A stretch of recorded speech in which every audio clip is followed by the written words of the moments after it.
Welcome back, collectors and enthusiasts. Welcome to another episode of the Coins Numismatic series. I'm thrilled to take you on a deep dive into two fascinating coins from the Lincoln Wheat Penny series.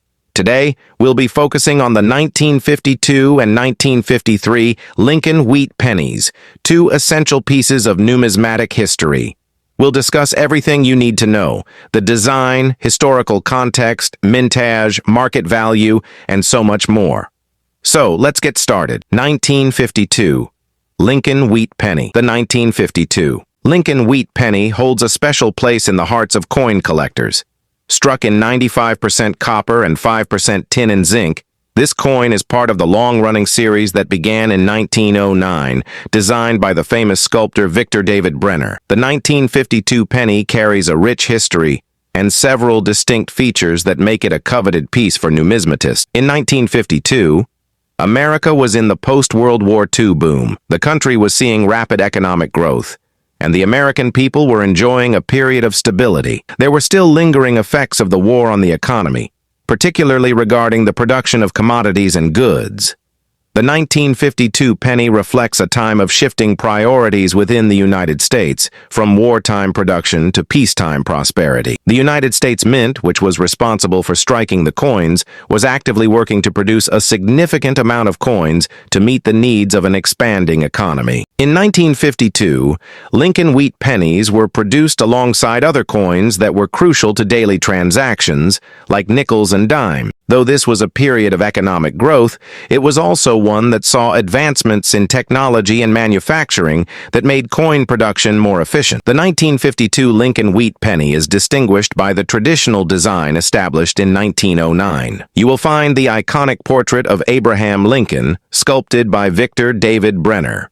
The portrait is known for its fine detailing, with Lincoln's beard, hair, and facial features being meticulously crafted.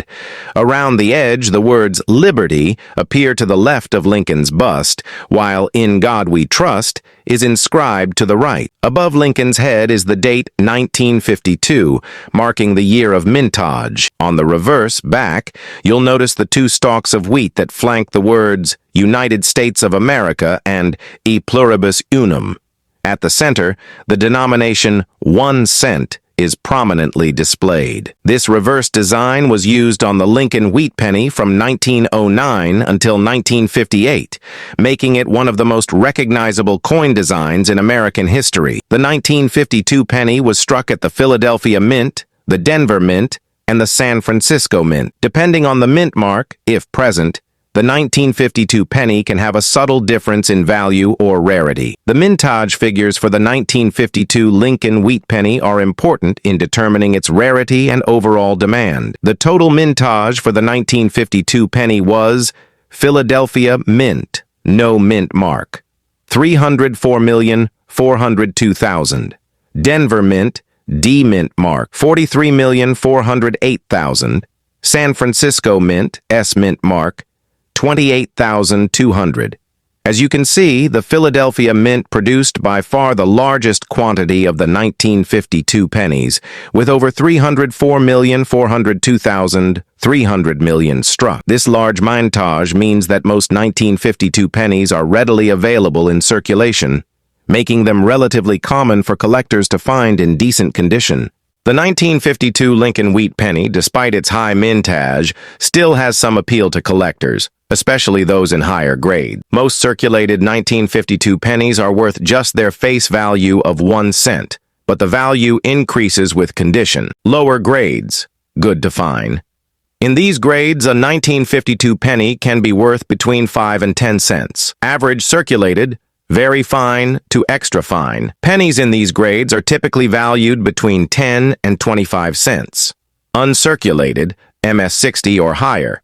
In mint state grades, a 1952 Lincoln Wheat Penny can fetch anywhere from $1 to $10, depending on the quality and the specific mint mark. Coins from the San Francisco Mint with the S mint mark tend to have slightly higher values, but overall, the 1952 Lincoln Wheat Penny is not considered a particularly rare coin. Errors and variety. Although the 1952 Lincoln wheat penny doesn't have any particularly famous varieties, there are still some notable errors and variations that collectors should be aware of. 1.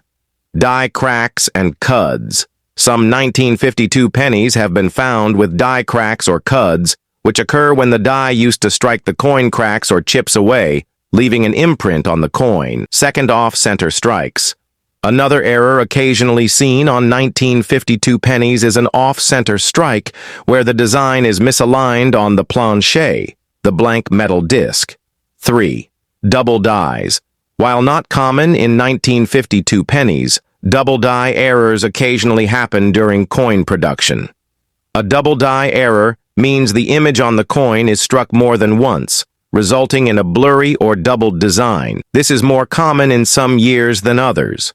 These types of errors, though minor, can increase the value of the coin among collectors who specialize in misprints. The 1952 Lincoln wheat penny is still widely collected, mainly because it's a staple of the series. While it's not considered a key date or rare coin, it holds significant value in the context of the larger Lincoln wheat penny series. Collectors appreciate it for its role in the history of the series, its design, and its place in mid-20th century American coinage. The most sought-after 1952 pennies are those in high grades, particularly those that have been well preserved in uncirculated condition. Collectors also tend to value coins from specific mints, with the 1952S being slightly more desirable due to its lower mintage. 1953. Lincoln wheat penny coin. Moving on to the 1953 Lincoln wheat penny, this coin is another essential part of the collection for numismatists. While very similar in design to the 1952 penny, the 1953 version carries its own historical context and unique characteristics. Let's dive into the details. Historical context. By 1953, the United States had entered the era of prosperity that followed World War II. The Korean War had ended in 1953, and the country was shifting from wartime production to consumer goods. In this post-war period, the mint was working diligently to strike coins for an expanding economy. The need for pennies was particularly high due to the widespread use of small change for everyday purchases. The 1953 Lincoln wheat penny was produced during this period of economic optimism, but it was also a time when many Americans were preparing for a shift in coinage. The United States Mint would soon introduce the Lincoln Memorial design in 1959, signaling the end of the wheat penny era. Thus, the 1953 penny is a piece of history that bridges the gap between the classic wheat design and the modern Lincoln Memorial design. Like the 1952 penny, the 1953 Lincoln wheat penny features the well-known design by Victor David Brenner. The obverse displays Lincoln's portrait with the inscription, "Liberty" to the left and "In God We Trust" to the right. The date, 1953, is placed above Lincoln's head. On the reverse side, you'll find the famous design of two stalks of wheat surrounding the words, "United States of America," with a pluribus unum above and 1 cent at the bottom. This reverse design remained unchanged throughout the series, making it one of the most iconic images in American coinage. The mint marks for the 1953 penny, denoting where the coin was struck, can be found to the right of the date. Mintage and circulation. The total mintage for the 1953 Lincoln wheat penny is as follows. Philadelphia Mint.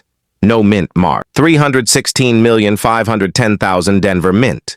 D mint mark. 64,286,000 San Francisco Mint. S mint mark. 28,845,000. As you can see, the Philadelphia Mint struck the highest number of 1953 pennies, followed by the Denver Mint. Similar to the 1952 penny, the 1953 Lincoln wheat penny is not considered rare, with several hundred million produced. This large mintage means that the coin is still relatively easy to find, especially in lower grades. The value of the 1953 Lincoln wheat penny is generally modest, though it does increase with the coin's condition. Lower grades. Good to find. A coin in this condition is typically worth its face value or slightly more, often between 5 to 15 cents. Higher grades. very fine to extra fine. In these grades, the value can range from 25 cents to $1. Uncirculated, MS-60 or higher. An uncirculated 1953 penny can command between $1 and $10, especially those with high-quality strikes and minimal wear. The 1953 San Francisco penny is typically worth a bit more than the other versions due to its lower mintage. Errors and variety. As with the 1952 penny, the 1953 Lincoln Wheat penny is subject to various errors and die varieties. These include 1. Die cracks and cuds. Some 1953 pennies feature die cracks or cuds, which can increase their appeal to collectors of error coins. Second, off-center strikes. Misaligned strikes are also common, and these coins can be valuable to error collectors. 3. Double dies. Though less common, some 1953 pennies may exhibit double die errors, particularly in the lettering or date. The 1953 Lincoln Wheat penny is still a key date for many collectors, especially those who are trying to complete a full set of Lincoln Wheat pennies. While it's not one of the rarest dates, its historical context, classic design, and overall availability make it an excellent coin for both new and experienced collectors. Many collectors are particularly interested in acquiring higher-grade specimens or those with unique minting errors, such as off-center strikes or die cracks. For those who collect full sets of the Lincoln Wheat penny series, the 1953 penny is an essential coin to add. That wraps up our deep dive into the 1952 and 1953 Lincoln Wheat pennies. These coins are not only important pieces of history, but also essential for any coin collection, particularly for those who are fascinated by the Lincoln Wheat penny series. If you enjoyed this video, don't forget to like, subscribe, and leave a comment below if you have any questions or want to share your own coin collection stories. Thanks for watching and happy collecting.